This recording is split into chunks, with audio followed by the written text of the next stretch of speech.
이제 곧 양산이 시작되는 KF-21. 양산 수량과 관련돼서 한동안 갑론을박이 있었지만 한국은 잘 극복해냈는데요.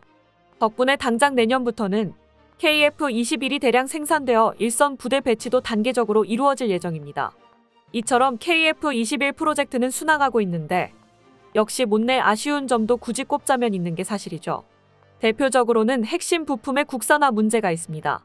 물론 KF-21은 국산 전투기라 부르기에 손색이 없을 정도로 높은 국산화율을 자랑하지만 일부 부품만큼은 아직까지 외산에 의존해야만 합니다. 그리고 그 중에는 전투기의 심장이라고 말해도 좋을 엔진이 포함되어 있죠. 엔진의 국산화가 아직 이뤄지지 않은 것은 부끄러워할 일은 아닙니다. 애시당초 전투기 엔진을 만들 수 있는 능력을 갖춘 나라가 전 세계에 4군데 정도밖에 없기 때문입니다. 오히려 한국은 무서운 속도로 이들을 따라잡고 있습니다. KF-21의 남은 숙제인 엔진 국산화를 위해 온 힘을 기울이고 있는 상황인데요. 엔진 형상과 소재 등 여러 가지 분야의 연구를 동시다발적으로 진행해 믿을 수 없는 단기간에 성과를 얻어내고 있습니다. 함께 확인해 보시죠. 한국이 전투기 엔진 국산화에 이어 스텔스 엔진까지 우리 기술로 만들겠다고 선언하며 세계 항공기 시장에 또 다른 파란을 예고했습니다. KF-21 보라매를 완전한 스텔스 성능을 갖춘 5세대 전투기로 만들겠다는 것인데요. 5세대급 스텔스 성능을 갖추기 위한 각종 기술들은 이미 개발이 완료된 상황이라고 합니다. 여기에서 멈추지 않고 6세대 전투기로 향할 기술 연구까지 진행되고 있다고 알려져 충격을 주고 있는데요. 무슨 일이 일어나고 있는 건지 자세한 소식 알아보도록 하겠습니다. 수차례의 시험 비행을 통해 완성도를 높여나가고 있는 KF-21 보라매도 이제는 4.5세대를 넘어 완전한 5세대 스텔스 전투기로 거듭나기 위한 연구가 진행 중인데요. 그렇다면 스텔스 전투기로 거듭난 KF-21이 기대만큼 무시무시한 성능을 보여줄 수 있을까요? 현대전에서 스텔스기가 제대로 된 실전을 치른 사례가 거의 존재하지 않지만 모의전에서 직접 스텔스기를 상대해본 파일럿들은 하나같이 전장에서 스텔스 전투기가 얼마나 공포스러운 존재인지 치를 떨면서 증언했습니다. 은퇴한 미 해병대 소속 파일럿된 플랫니 소령은 FA-18 슈퍼호넷을 타고 비행하던 도중 스텔스기를 처음 마주했을 때 느꼈던 참담한 무력감을 결코 잊지 못한다고 말했습니다. 나는 그를 겨냥할 방법이 없었고 나를 방어할 방법도 없었다. 플랫니 소령은 수년간 실전을 가정한 훈련을 받아왔었음에도 레이더에 포착되지 않는 스텔스 전투기가 근접해 있다는 것을 깨달은 순간 극심한 공포감에서 벗어날 수 없었다고 합니다. 스텔스 전투기가 역사상 가장 비싼 무기체계라고 비판받고 있지만 스텔스 전투기의 진정한 강점은 예산 편성 안에서 나타나지 않는다고 말했습니다. 대중이 깨닫지 못하는 것은 정보의 차이가 전장에서 얼마나 우세하게 작용하는지 모른다는 것입니다. 스텔스기의 공포는 스텔스기를 찾아야 한다는 생각에 사로잡히게 하는 것입니다.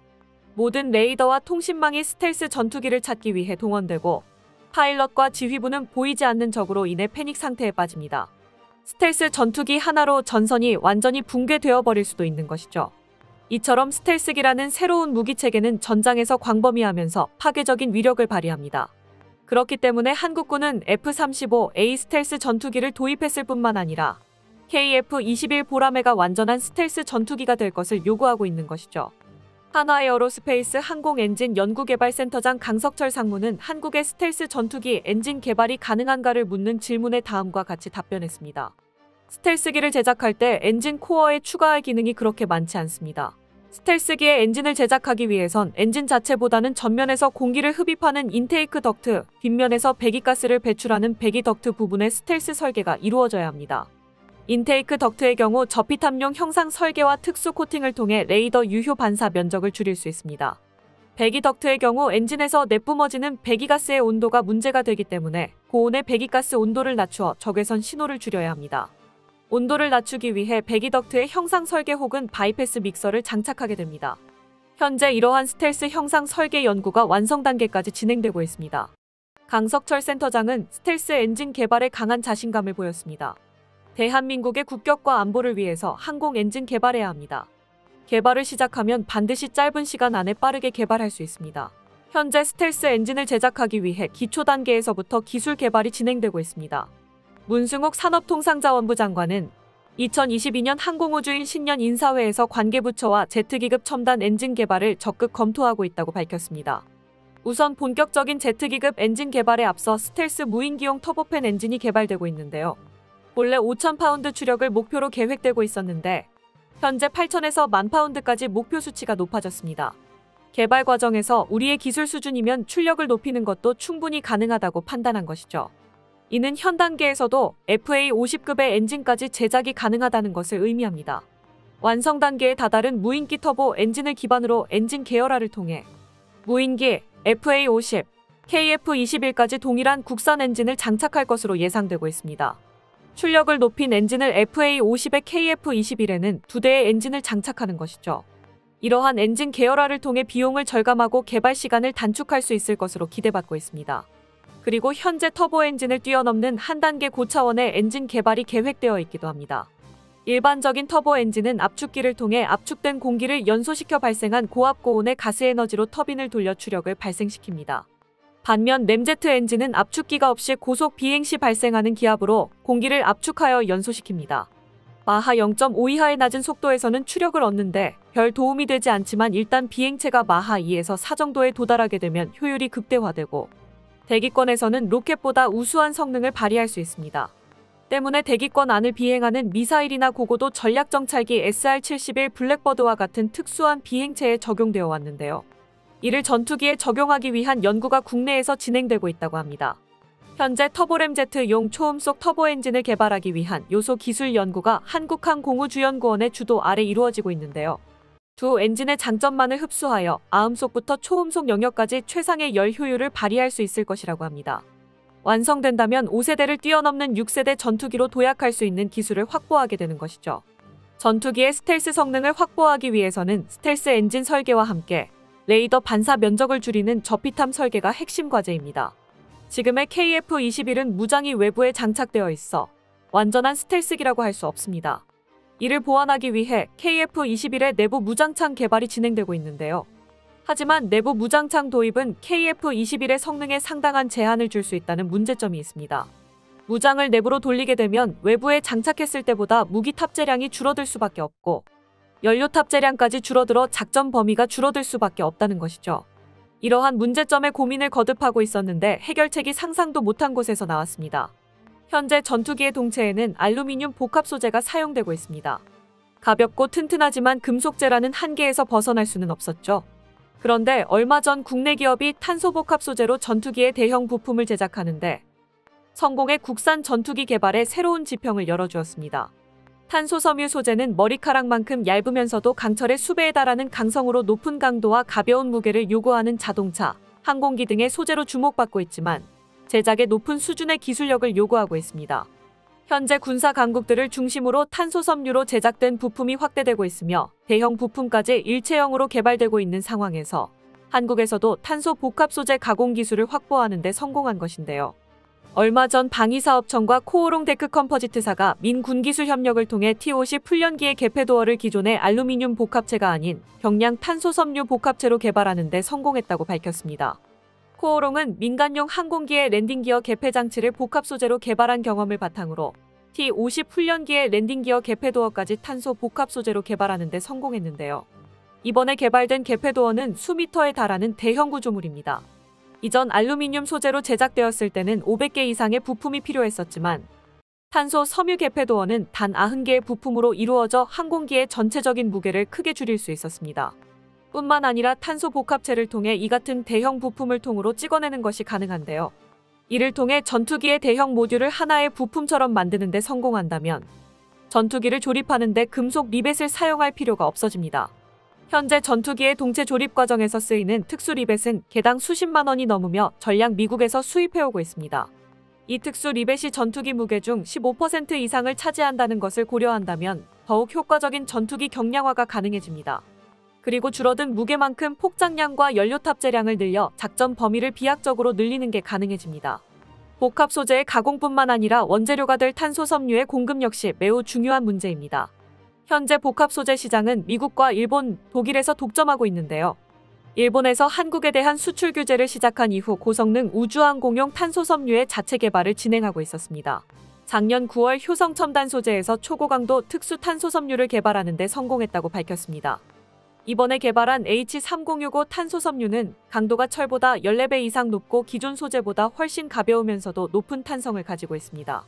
H3065와 동급의 T1000급 탄소 섬유는 최신한 공기의 동체 및 부품, 인공위성을 비롯한 우주발사체 등 우주항공 및 방위산업의 다방면으로 사용되고 있어 그동안 수입에 의존해왔던 복합소재 수요를 상당 부분 대체할 수 있을 것으로 기대받고 있습니다.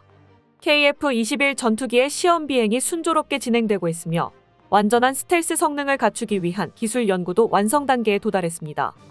2022년 7월 19일부터 2023년 6월 28일까지 KF-21 보라매의 시제 1호기부터 6호기까지 단 11개월 만이라는 기상천외한 속도로 초도 비행에 성공하며 대한민국의 전투기 제조 기술력이 완숙의 경지에 다다랐다는 사실을 증명해냈습니다. 여기에 잠정 전투용 적합 판정까지 받으며 내년부터 KF-21의 양산에 돌입할 계획인데요. 전 세계 항공기 개발사를 다 뒤져보아도 유례없는 놀라운 개발 속도에 옆나라 중국에서도 믿을 수 없다는 반응을 보여주고 있습니다. 시제기 개발 속도가 정말 빠른걸. 아빠들이 많이 도와줘서 속도가 빠르네. 그래도 얕볼 수만은 없다. 이 전투기가 적어도 일반 전투기보다 스텔스 능력이 강력한 건 사실이야. 공중전과 침투 기습작전에서 위력은 분명히 일반 4세대 전투기보다 강력해. 만약 정말로 대량으로 양산돼서 전력화된다면 주변국에 상당한 위협이 될 거야. 상당수 네티즌들은 한국의 속도를 미국이 도와준 덕분이라고 한국의 성과를 비하했지만 몇몇 이들은 순순히 한국의 항공 기술력을 인정하며 경계해야 한다고 말했습니다. 또한 예상보다 빠른 진척의 발등에 불이 떨어진 인도네시아에서도 언론들이 경각심을 가져야 한다는 기사를 보도하고 있는데요. 인도네시아의 최대 방산 매체인 조나 자카르타에서는 시제 6호기까지 모두 시험 비행을 끝마친 지금 인도네시아가 협상에 나설 수 있는 시간은 얼마 남지 않았다고 전하며 최근 폴란드가 인도네시아의 자리를 대체하기를 노골적으로 원하고 있다는 소식을 전했습니다. 실제로 폴란드 최대의 국영방산업체인 PGG의 세바스티안 흐바회크 회장은 KF-21 프로젝트에 참여할 수 있다면 영광일 것이라 말하며 KF-21 개발 프로젝트에 참여하고 싶다는 공식적인 의사를 드러냈었습니다. 게다가 얼마 전 FA-50 출고식에 참여하기 위해 한국을 방문했었던 마리우스 국방장관도 KF-21에 큰 관심을 보여주어 정말로 KF-21을 빼앗길 수 있다는 경각심이 커지고 있습니다. 이렇듯 KF-21의 마지막 시제기의 너무나 빠른 등장은 여러 국가들에게 큰 충격을 불러일으키고 있는데요. 그런데 KF-21이 전 세계의 관심을 한몸에 받고 있는 가운데 KF-21의 엔진을 교체하기 위한 새로운 프로젝트가 시작되었다는 사실이 드러났습니다. 굳이 잘 만들어 초음속 비행까지 성공한 KF-21의 엔진을 왜 교체하겠다는 걸까요? 방위사업청에서 지난 19일에 발표한 23-37 국방기술기획서를 통해 한국 전투기 기술 발전을 위한 기술 개발 로드맵이 공개되었는데요. 해당 로드맵을 통해 방위사업청이 2028년까지 약 5천억 원의 예산을 투자해 KF-21 보라매를 위한 첨단 항공 엔진 개발을 추진할 계획임이 드러났습니다. KF-21 전투기를 위한 극초음속 엔진 개발을 위해 5,152억 원의 예산을 투자할 계획임이 드러났습니다. KF-21에 탑재되어 있는 미국의 엔진을 대체하기 위한 국산 전투기 엔진 개발에 본격적인 착수에 들어간 것인데요. 지금의 KF-21 보라매는 FA-18EF 전투기와 동일한 F414 GE400 엔진을 사용하고 있습니다. KF-21 전투기의 국산화율은 1호기 기준으로 65% 수준으로 그중 KF-21 레이더의 국산화율은 90%에 달하지만 엔진의 국산화율은 39%에 불과한데요. 진정한 국산 전투기를 만들기 위해서는 엔진까지 반드시 국산화할 필요가 있습니다. 현재 전 세계에서 국산 전투기에 국산 제트 엔진을 장착하고 있는 국가는 미국, 러시아, 프랑스 3국가뿐입니다. 중국에서도 자신들의 전투기에 자국산 엔진을 장착하고 있다고 주장하고 있으나 그 엔진이 러시아제 전투기 엔진을 열화 카피한 것이란 걸 모르는 사람은 없습니다. 중국에서 F-35에 대항하기 위해 개발했던 5세대 스텔스 전투기 제니10은 탑재하기 위해 설계했던 WS-15 엔진이 말썽을 일으키며 계획했던 만큼의 성능을 내지 못하고 있습니다. 엔진의 내구성이 극히 떨어져 수명이 미국 엔진의 절반도 되지 않을 정도인데요. 심지어 지상주행 중 폭발하는 사고가 발생하기도 했었고 중국 소식통이 문제를 해결할 수 있는 근본적인 해결책이 없다고 고백하기도 했었죠. 그런데 얼마 전 중국에서 자국의 5세대 스텔스 전투기 제니10의 새로운 WS-15 엔진을 탑재하고 시험 비행에 성공한 영상을 공개하며 중국제 전투기 엔진 개발에 성공했다는 사실을 공표했습니다. 이게 사실이라면 중국이 동아시아 전투기 개발 경쟁에서 한국을 멀찌감치 추월하고 앞서 나가게 되었다는 걸 의미합니다. 하지만 항공기 전문가들의 의견은 다릅니다. 얼마 전 진행된 인터뷰에서 정관선 전 KF-X 사업단장은 중국이 한국의 전투기 기술력을 절대 넘지 못할 거라 자부했는데요. 정광선 전 단장은 F-35의 설계도를 해킹해서 만들어낸 제니10 스텔스 전투기는 아주 안 좋다라고 말할 수 있을 정도로 중국의 자부심과 달리 제대로 된 스텔스 성능을 갖추지 못했으며 항공기의 생명이라 말할 수 있는 제니10의 엔진은 성능이 안 좋기로 정평이 나 있다고 말했습니다. 중국의 엔진 기술력이 상당한 기술 수준에 도달한 것은 사실이지만 엔진에서 가장 중요한 소재 기술력이 서방에 비해 20년 이상 뒤처져 있어 가장 문제가 됐었던 엔진 내구도 문제를 해결하기 어려울 것으로 분석되고 있습니다. 실제로 베이징 항공재료연구소 연구원 장용은 차세대 엔진의 기술적 문제는 극복되었지만 엔진 제조에 사용되는 고급 합금 생산 및 공급에 관한 문제는 아직 해소되지 않았다며 신형 엔진의 양산까지는 아직 갈 길이 멀었다고 고백했습니다. 중국이 정체된 지금 한국이 다시 중국과의 전투기 기술 격차를 벌릴 기회가 찾아왔는데요. 국내 연구진들은 2025년까지 중고도 무인 정찰기에 사용할 5,000파운드급 항공기용 중형 터보팬 엔진 기술 개발을 완료하고 2025년부터 2028년까지 KF-21에 장착할 수 있는 15,000파운드급 항공기용 대형 터보팬 엔진 기술 개발을 완료하겠다는 계획입니다. KF-21을 위한 대형 터빈 엔진 제작은 엔진 블레이드와 코어의 자체 설계 기술과 제작 기술이 갖춰져야 가능한 일이기에 무인기용 엔진을 선행 개발하여 필요한 기술과 노하우를 확보하고 대형 터보팬 엔진 개발로 이어나가겠다는 것이죠. 국산 항공기 엔진 개발은 KF-21뿐만 아니라 다 분야에서 큰 파급력을 불러일으킬 것으로 기대되고 있는데요. 우선 국산 대형 터보팬 엔진 개발이 성공할 경우 함정용으로 개조가 용이하기 때문에 2030년 이후에는 함정 엔진 국산화도 이룰 수 있을 것으로 예상되고 있습니다. 현재 국내 군함 엔진의 99%가 독일산 MTU 엔진으로 탑재되고 있어 독일 방산에 대한 의존도를 줄이기 위해서라도 엔진 기술의 국산화가 시급한 상황입니다. 실제로 국산 무기의 핵심 부품이 국산이 아니라는 사실은 여러 번 우리 방산 수출의 걸림돌로 작용했었는데요. 세계적인 베스트셀러 자주포인 K9은 독일제 MTU 파워팩을 사용하고 있습니다.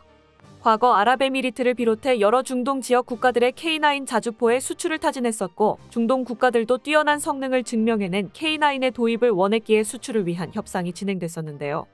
하지만 독일이 중동 지역에 대한 무기 수출을 금지하면서 독일제 파워팩이 장착되어 있는 K9의 수출 역시 좌절되고 말았었습니다.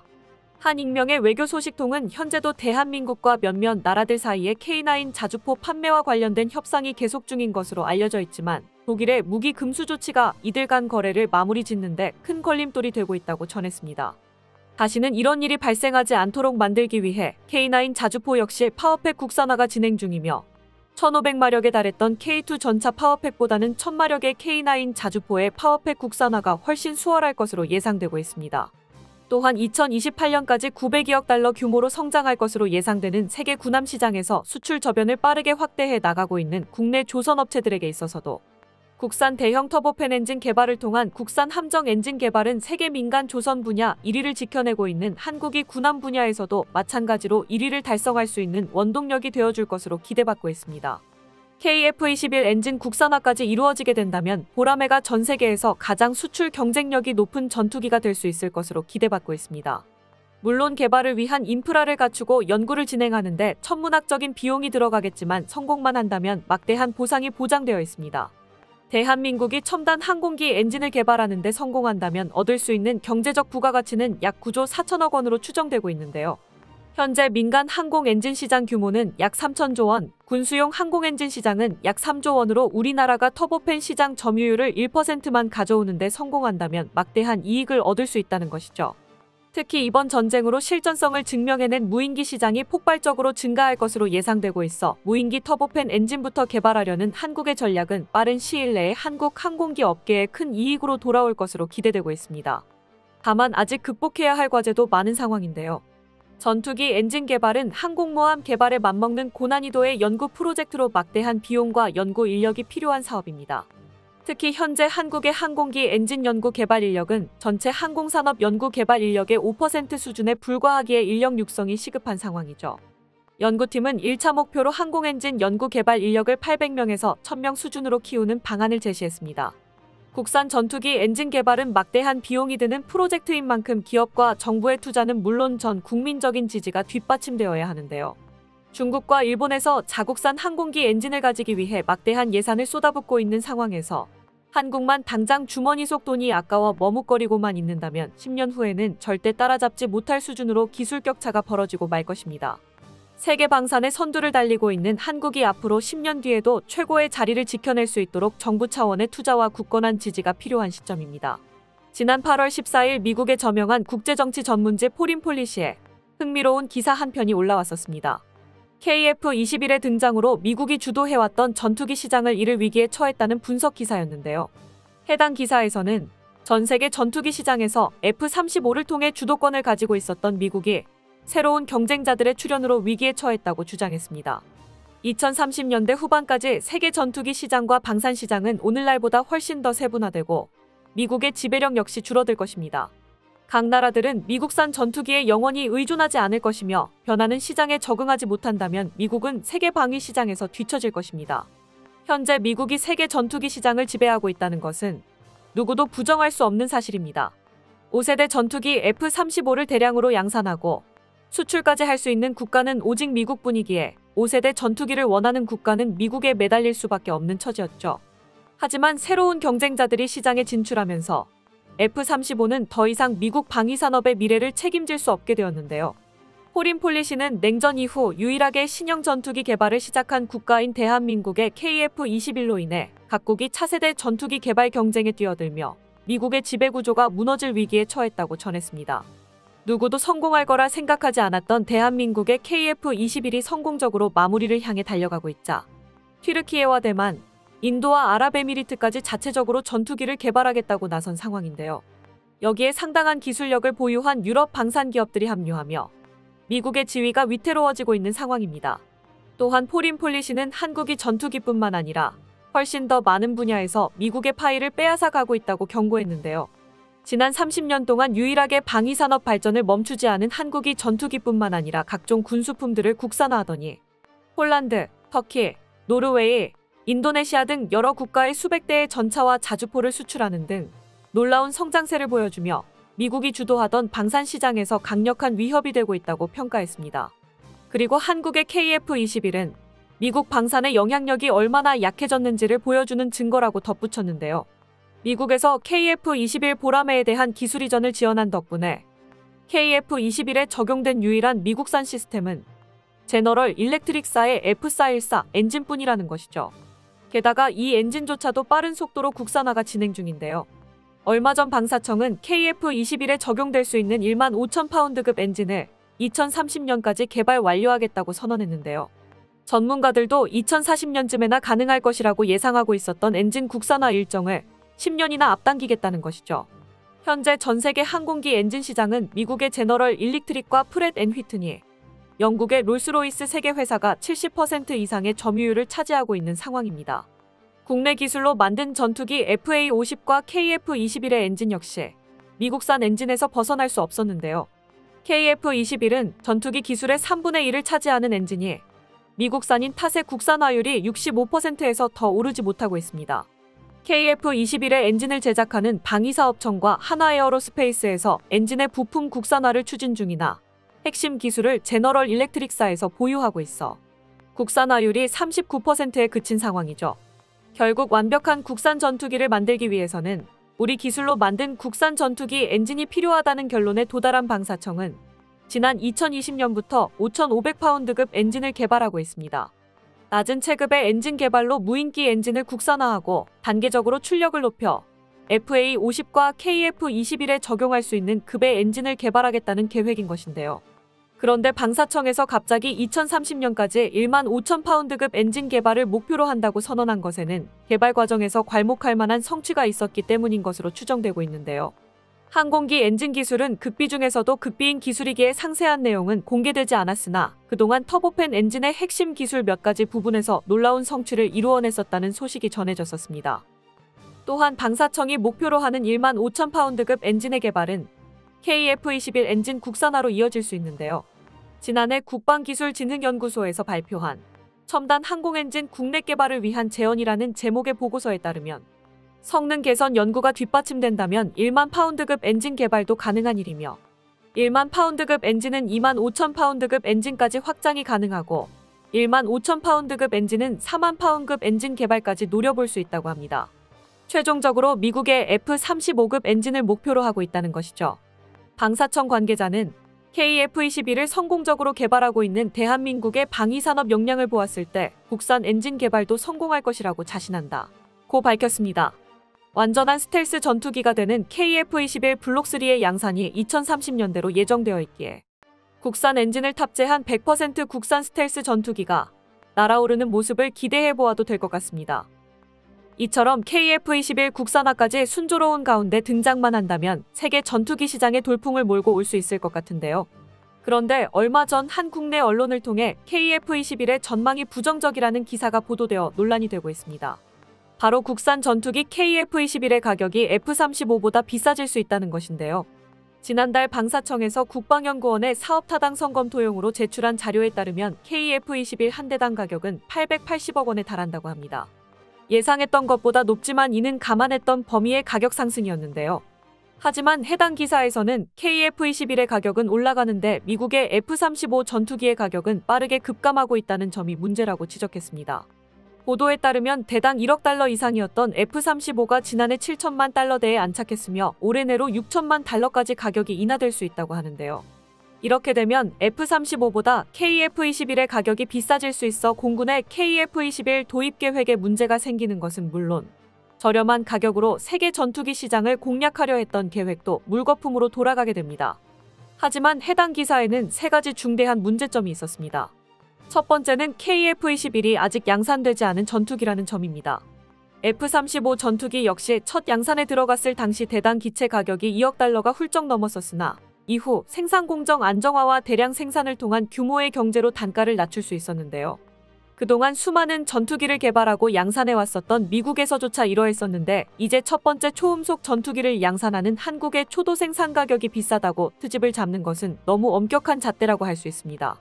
또한 KF-21은 아직 양산에 들어가지도 않은 전투기이기에 벌써부터 KF-21의 가격에 대해 왈가왈부할 단계는 아니라고 할 수 있죠. 두 번째는 미국산 전투기인 F-35와 국산 전투기인 KF-21의 가격을 단순히 기체 가격으로 비교하는 것은 무리가 있다는 것입니다.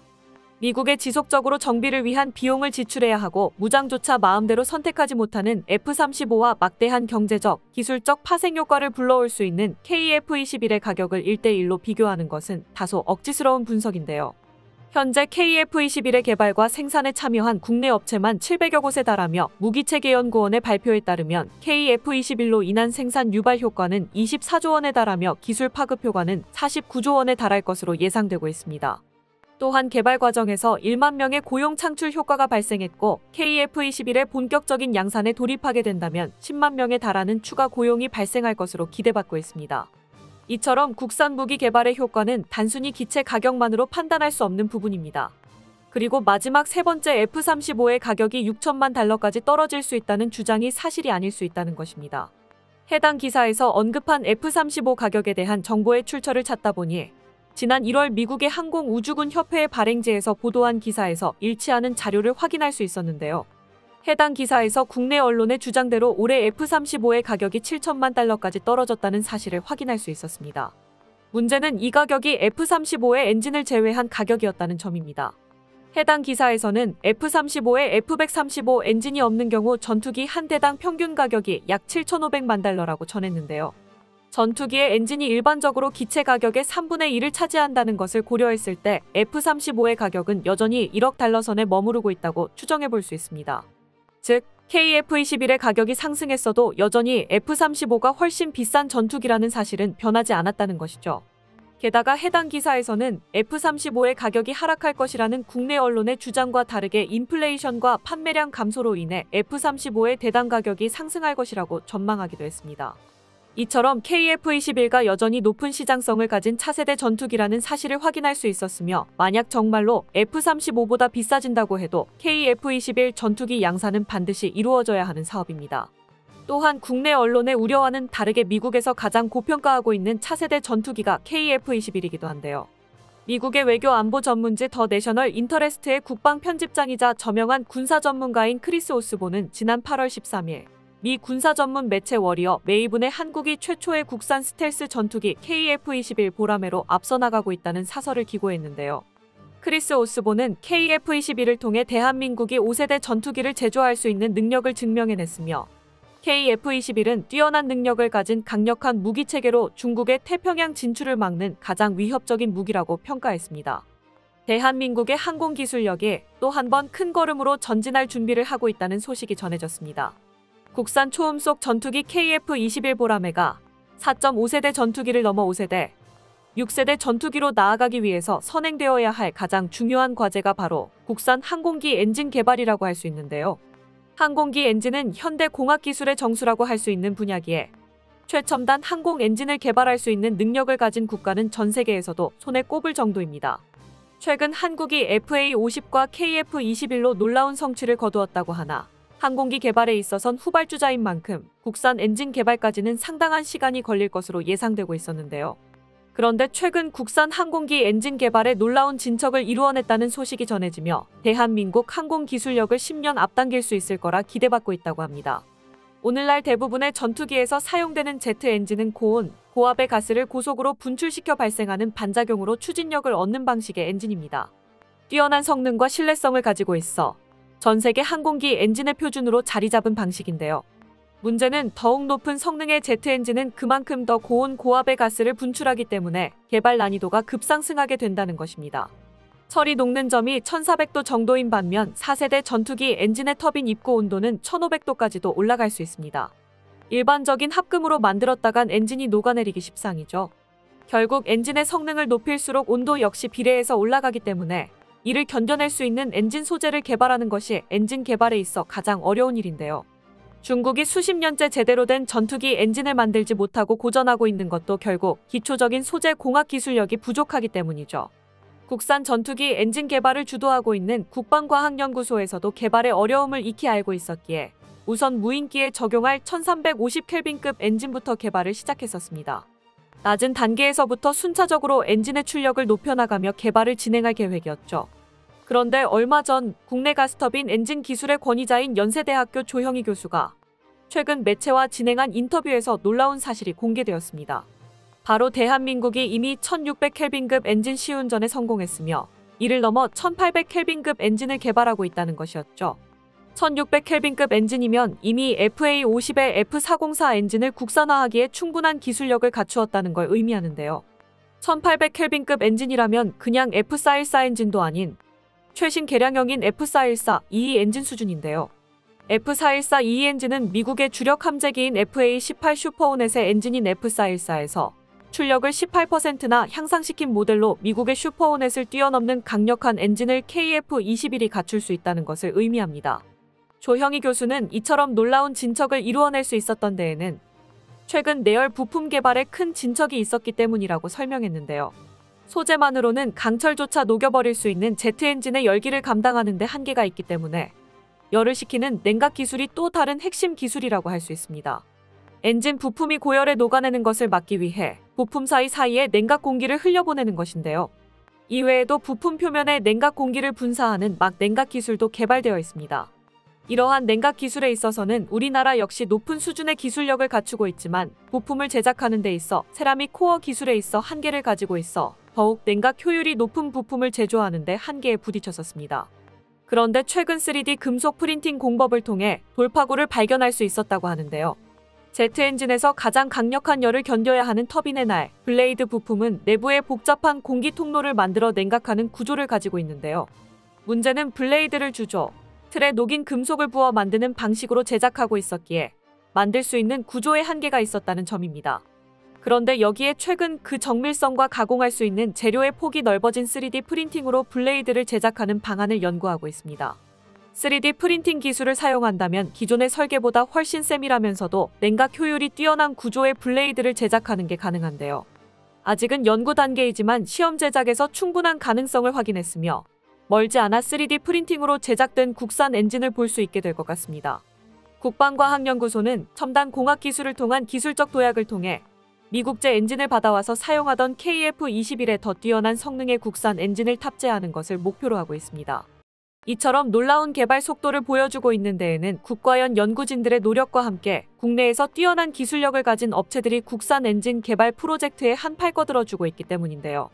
수십 년 동안 항공기 엔진을 제작해왔고 우주 발사체 로켓까지 개발한 한화 에어로스페이스는 물론이고 국내 가스터빈 엔진 기술의 1인자인 두산에서 항공기 엔진 제작에 참여하게 되었습니다.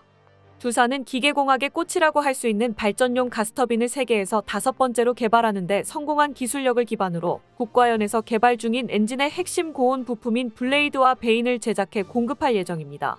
발전용 가스터빈 기술과 항공기 엔진이 무슨 관계인가 싶겠지만 사실 발전용 가스터빈과 항공용 가스터빈은 동일한 기술을 기반으로 하고 있는데요.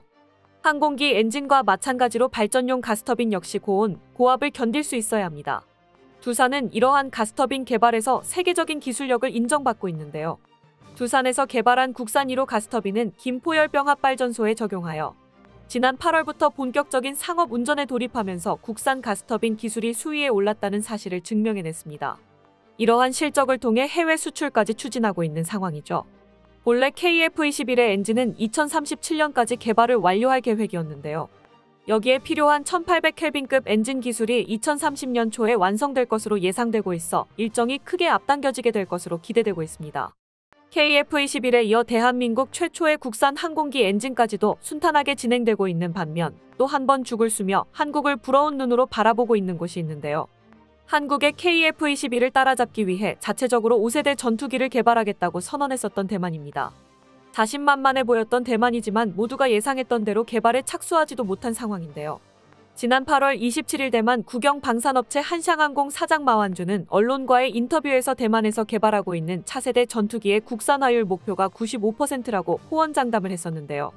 동시에 과거 대만의 인재들이 한국으로 넘어가 T-50 골든이글 훈련기를 제작한 역사가 있다고 언급하며 대만이 높은 수준의 항공 기술력을 가지고 있다고 강조했죠. 대만 기술자들이 T-50 개발에 참여했다는 건 대만 방송에서 일방적으로 주장했던 단순한 루머에 불과했습니다. 그런데 대만 최대 국영 방산기업 사장이 대만의 항공 기술력을 부풀리기 위해 이를 사실인 것처럼 말한 건데요.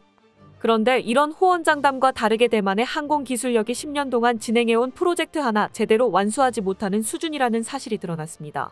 대만의 국방과학연구소라고 할 수 있는 중산과학원에서 오래전부터 대만 항공산업의 유일한 업적인 경국 전투기에 탑재된 F125 허니웰 엔진의 성능을 FA50의 F404 엔진급으로 끌어올리는 일명 베가 프로젝트를 진행하고 있었는데요. 막대한 예산을 10년 동안이나 썼었지만 얼마 전 대만의 전 공군 부사령관 장앤틴이 사업 목표 달성에 실패했다고 선언해버렸습니다. 장앤틴 전 공군 부사령관은 대만 언론과의 인터뷰에서 베가 프로젝트가 완전히 실패했다고 말하며 대만이 차세대 전투기를 만들려면 엔진은 외부에서 발주하는 수밖에 없다고 전했는데요. 또한 앞서 95% 국산화가 목표라는 한샹항공 사장의 발언과 다르게 대만의 차세대 전투기 개발은 20%를 대만에서 만드는 게 목표라고 말했습니다. 최소가 20%가 아니라 20%가 목표라는 것으로 20%만 달성해도 훌륭하다는 것이죠. 1호기 출고 당시 국산화율이 고작 3%였던 경국호보단 훨씬 높은 수치이지만 80%를 해외에 맡긴 전투기를 국산 전투기라고 말해도 되나 싶을 정도인데요. 대만의 항공기 프로젝트가 모래성이나 다름없는 상황이라는 걸 보여주고 있죠. 사실 대만의 차세대 전투기 개발 프로젝트는 정말로 차세대 전투기를 만들려는 것이 아닌 자체적으로 전투기를 만들 수 있는 능력이 있다는 걸 보여주기 위한 요식행위로 분석되고 있습니다. 대만에서는 5세대 전투기를 만들려는 신용을 해야 미국이 대만에 F-35를 팔아줄 거라고 생각하고 있는 듯한데요. 실제로 한샹항공 사장이 차세대 전투기가 F-35 도입 협상을 위한 칩이 될 거라고 주장하기도 했었습니다. 대만이 이렇게 믿고 있는 이유는 과거 대만에서 F-16 전투기를 처음 도입했을 때의 기억 때문인데요. 1980년대 초 대만은 노후화된 전투기를 대체하기 위해 F-16을 도입할 계획을 세웠었지만 중국의 방해로 도입이 무산되고 말았었습니다. 결국 대만은 자체적으로 전투기를 개발하기로 결정했었고 그렇게 탄생한 전투기가 바로 경국호였는데요. 그런데 경국호의 첫 양산기가 실전 배치에 들어가고 이듬해인 1990년 미국에서 F-16 150대 수출을 결정해주면서 대만은 염원하던 F-16을 손에 넣을 수 있었습니다. 대만에서는 이때 당시의 경험으로 자체적으로 개발할 능력을 증명해야 미국이 팔아줄 거라고 생각하게 된 것 같은데요.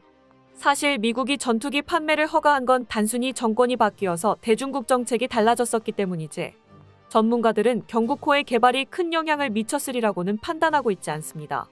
중국의 침략이 정말로 코앞으로 다가온 상황에서 대만의 요새화가 시급한 상황인데요. 하지만 대만인들은 성공한 기억에 매달려 성공 가능성이 0에 가깝고 최소 10년은 전력이 되지도 못하는 5세대 전투기라는 허상에 매달리고 있는 상황입니다. 얼마 전 K2 전차의 주포를 제작하는 국내 방산 회사 현대위아의 관계자가 한 군사 방송 프로그램에 출연했었는데요. 현대위아에서 개발한 대한민국 육군의 신형 81mm 박격포에 대해 설명하기 위해서였죠. 그런데 해당 인터뷰를 통해 뜻밖의 놀라운 사실을 확인할 수 있었습니다. 이 국산 박격포의 KF-21의 엔진에 사용되는 항공합금이 국내에서 생산하여 적용되었다는 것인데요.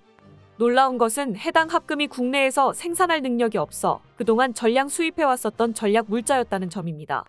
앞으로 수년은 걸릴 것 같았던 핵심 기술을 단 2개월 만에 획득하며 국내 군사 기술이 비약적으로 발전했다는 소식 자세히 알아보도록 하겠습니다. 얼마 전 한 군사 방송 프로그램에 출연한 현대위아의 진천곤 책임연구원은 현대위아에서 개발한 우리 육군의 신형 박격포 KMS-114에 대해 설명하며 전투기 엔진의 핵심 소재인 인코넬 718 합금을 적용하여 박격포의 경량화에 성공했다고 밝혔습니다. 또한 진천곤 연구원은 이 국산 박격포는 100% 국내에서 생산하고 제작되고 있는 무기로 인코넬 718 합금 역시 국내에서 생산하여 적용하고 있다고 말했는데요.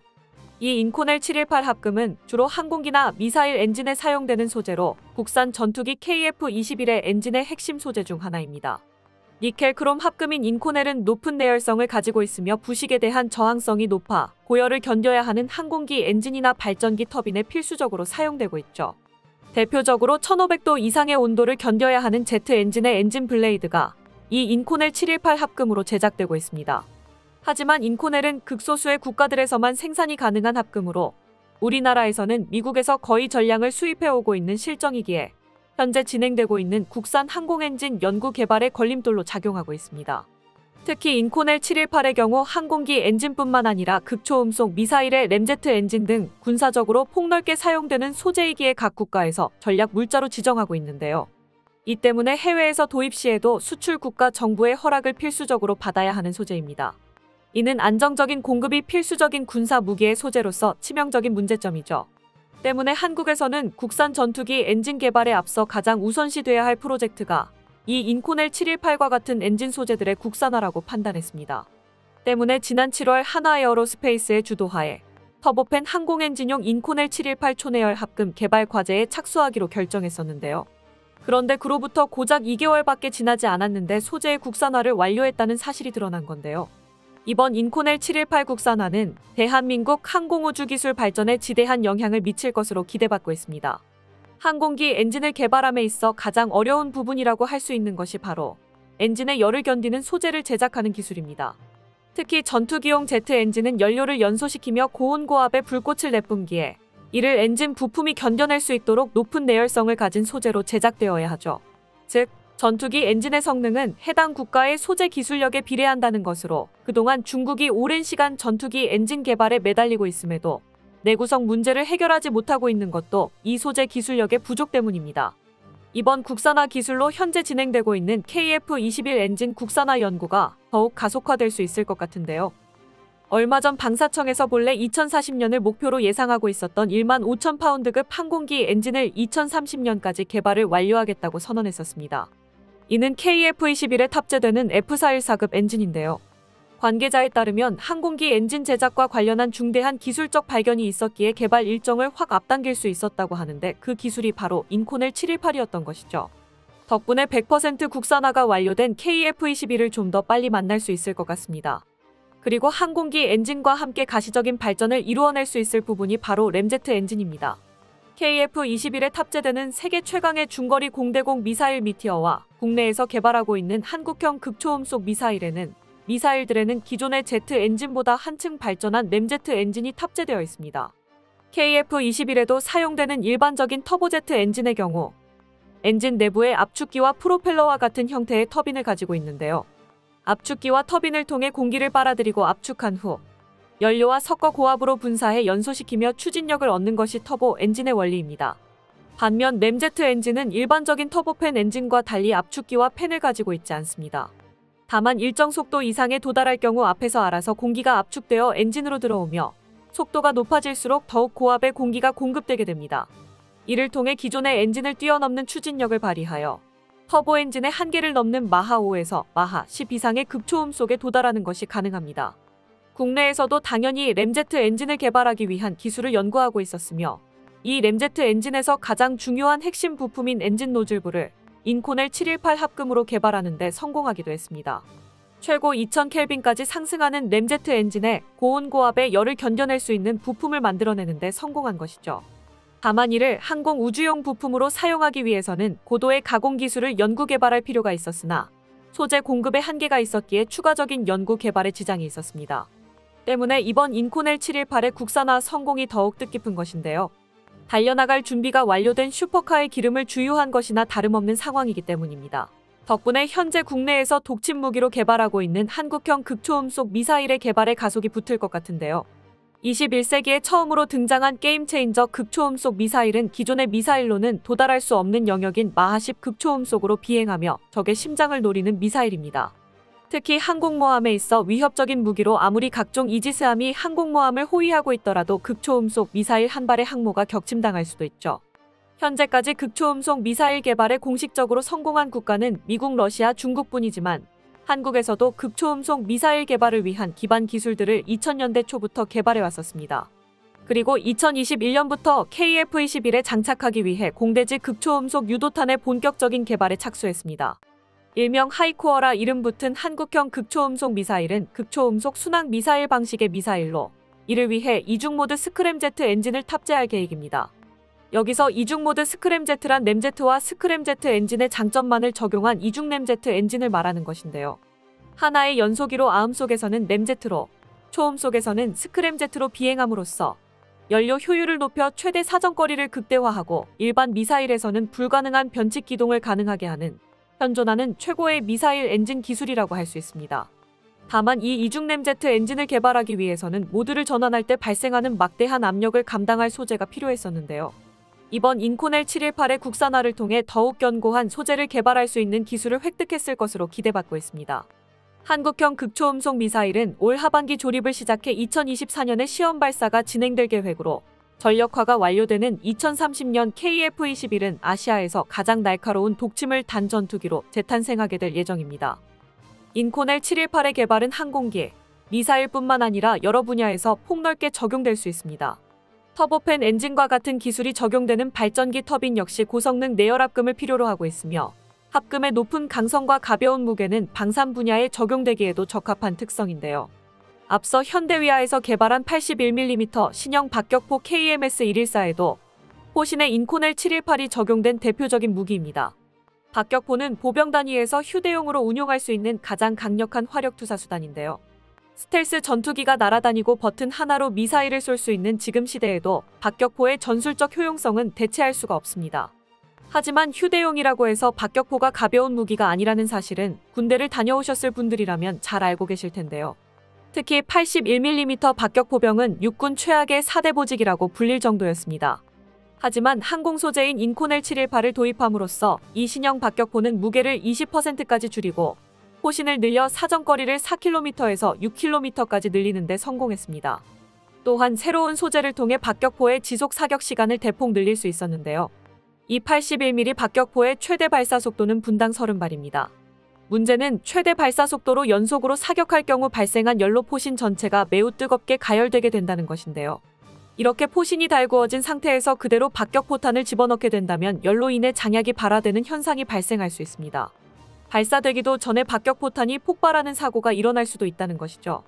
하지만 항공기 엔진에도 사용되는 인코넬 718은 기존 금속 소재에 비해 항복 강도도 우수하고 높은 내열성을 가져 열 관리에 훨씬 유리하다고 할 수 있습니다. 같은 81mm 박격포라 하더라도 좀 더 오랫동안 지속 사격이 가능하며 방열도 훨씬 빠르죠.